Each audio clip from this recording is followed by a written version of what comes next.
Bonsoir chers frères et sœurs en Christ. Et pour ceux qui ne connaissent pas Jésus-Christ de Nazareth, je suis là pour que nous puissions parler de Christ, l'annoncer contre tout vent contraire et proclamer son règne jusqu'à ce que nous quittions cette terre. Ça, c'est l'objectif que je me suis fixé et j'irai jusqu'au bout. Prêcher Jésus-Christ de Nazareth jusqu'à ce que je quitte cette terre. Aujourd'hui, nous voyons des frères et des sœurs en Christ qui veulent entreprendre et qui se lèvent, qui prennent l'initiative d'entreprendre. C'est après, lorsque ça ne marche pas,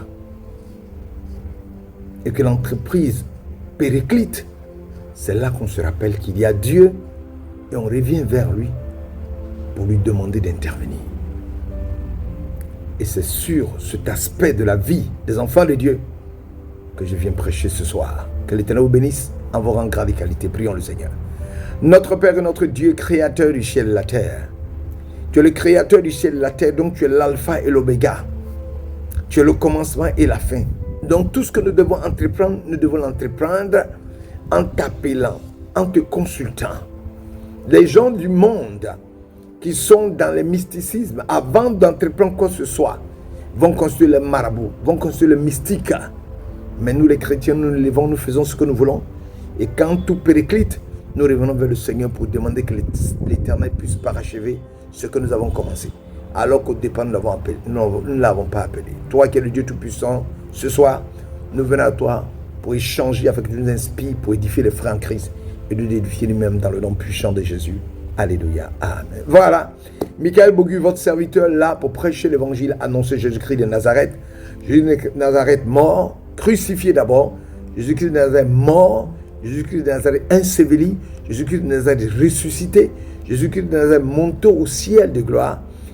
En nous envoyant le Saint-Esprit, Jésus-Christ de Nazareth qui est assis auprès du Père et qui entend l'avènement de son avènement, qui attend son avènement, où Dieu va donner un ordre pour qu'il vienne sur terre pour rétablir toutes choses dans le nom puissant de Jésus. Alléluia. Amen. Voilà. Le titre de cette prêche est « Dieu doit avoir été ton alpha pour que tu prétendes le voir devenir ton oméga. » Dieu doit avoir été ton alpha pour que tu prétendes le voir devenir ton oméga. Dieu doit avoir été le commencement pour que tu prétendes le voir devenir ta fin.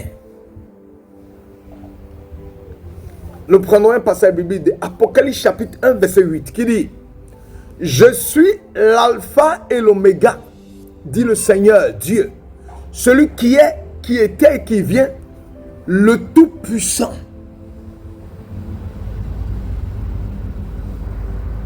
Voilà.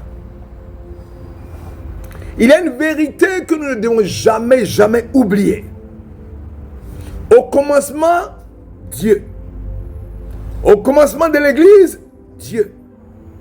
Au commencement de notre carrière, Dieu. Au commencement de notre affaire, Dieu. Au commencement de vos fiançailles, Dieu. Au commencement de votre mariage, Dieu. Au commencement de votre famille, Dieu. Au commencement de toutes vos entreprises, Dieu. Oui, Dieu, oui, Dieu, oui, Dieu et encore Dieu. Je voudrais te dire que la personne la mieux habilitée à réparer une machine n'est rien d'autre que l'inventeur de cette machine. Qui a créé l'homme? C'est Dieu. Par conséquent, il est l'esprit le mieux placé pour orienter l'homme vers sa destinée. Et personne d'autre que Dieu ne peut le faire. Il faut admettre que Dieu connaît le passé, le présent et le futur de tous les êtres humains. Pour dire que dans l'introduction du livre de l'Apocalypse, Dieu se présente comme l'alpha et l'oméga.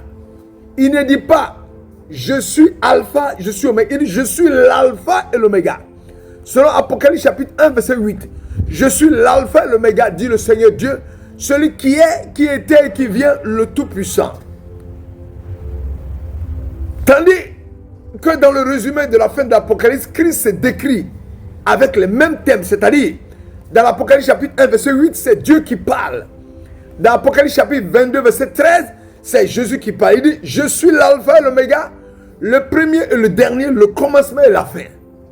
Cela signifie que Christ est au début et à la fin du livre. Christ est au début et à la fin de l'humanité. Christ est au début et à la fin de l'être humain. Cela veut dire qu'il se présente, Christ se présente comme celui qui protège, celui qui soutient son peuple à travers les épreuves et les persécutions qui peuvent surgir sur le chemin. Il est notre alpha et notre oméga. Il est notre soleil et notre bouclier. Il est notre sagesse et notre sanctification. Il est notre justice. Par sa puissance, nos cœurs peuvent être maintenus tous les jours dans l'amour de Dieu. Christ assure à son peuple qu'il sera toujours à ses côtés lors des difficultés. Notons que Christ a toujours été présent à travers l'histoire.